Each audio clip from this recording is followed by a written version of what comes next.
রাশিয়ার president Vladimir পুতিনের সঙ্গে বৈঠক করেছেন হাঙ্গেরির প্রধানমন্ত্রী ভিক্টর অরবান। শুক্রবার মস্কোতে এই বৈঠক অনুষ্ঠিত হয়। মূলত হাঙ্গেরিতে রাশিয়ার জ্বালানি সরবরাহ যাতে স্থিতিশীল থাকে সে বিষয়ে আলোচনা ও ইউক্রেন যুদ্ধ বন্ধের চলমান কূটনৈতিক প্রচেষ্টার অংশ হিসেবে এই বৈঠক হয়েছে।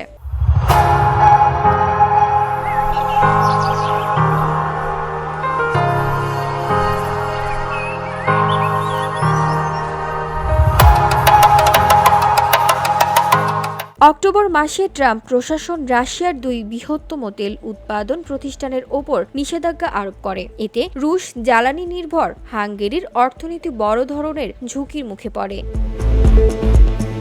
তবে মার্কিন প্রেসিডেন্ট ডোনাল্ড ট্রাম্প হাঙ্গেরিকে 1 বছরের জন্য এই নিষেধাজ্ঞা থেকে ছাড় দেওয়ায় অরবান সেই বিপর্যয় এড়াতে সক্ষম হন। ট্রাম্পের চুক্তি ছিল দেশটি স্থলবেষ্টিত হওয়ায় বিকল্প উৎস থেকে তেল গ্যাস সংগ্রহ করার তাদের জন্য কঠিন।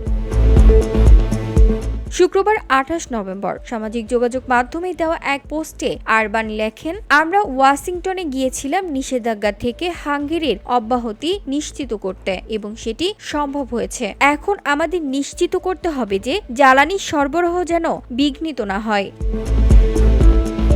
VOD Bangla news desk.